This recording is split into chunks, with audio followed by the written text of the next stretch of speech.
दोस्तों, सिर्फ एक गलती की वजह से आज ज्यादातर पॉलिटिकल पार्टियां बीजेपी को नहीं हरा पा रही। उस गलती को कैसे करेक्ट कर सकते हैं ये भी आखिर में बताऊंगा। पहले आप पूरा मामला समझिए। आज ज्यादातर पार्टियों को क्या लगता है कि भैया बीजेपी तो हिंदुओं की पार्टी है।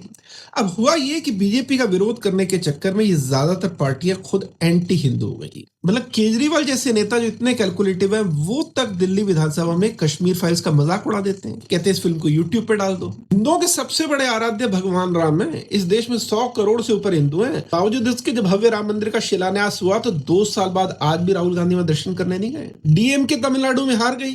अब इन डीएमके के नेताओं के बयान सुनिए। स्टालिन सनातन धर्म को डेंगू मलेरिया कहते हैं। उन्हीं की पार्टी के ए राजा सनातन की तुलना एड्स से करते हैं। और स्वामी प्रसाद मौर्य मनुस्मृति को लेकर क्या कहते हैं तो आपको पता ही है। ममता बनर्जी भी कल हारी तो उसमें उनकी यही सोच तो है ना कि किसी ने उनकी गाड़ी के आगे जय श्री राम के नारे लगा दिए तो गाड़ी से उतर को उसे डांट रही हैं। स्कूल की किताबों में राम धनु लिखा है तो उसे रंग धनु करवा देती है कि नहीं नहीं राम का नाम आएगा तो किताब सांप्रदायिक हो जाएगी। और बीजेपी अब बड़े अच्छे से इनकी कमजोरी जान गई है। वो इनको इन्हीं मामलों में उलझाती है।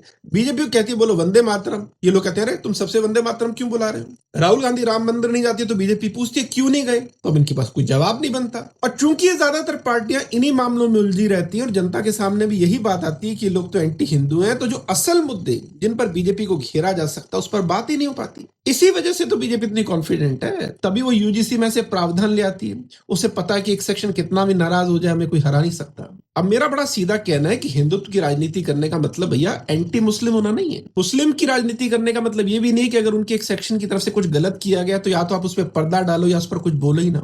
यकीन मानिए दोस्तों, देश का ज्यादातर वोटर यही चाहता है।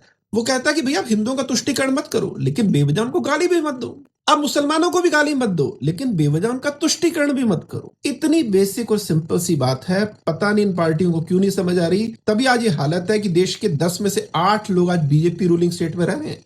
22 राज्यों में बीजेपी की सरकार है, जहां 14 में बीजेपी अपने दम पर है और 8 में उसके गठबंधन है। कांग्रेस और बाकी पार्टियों की सरकारें आप उंगलियों पर गिन सकते हैं, वो भी एक हाथ की, बिना अंगूठे के।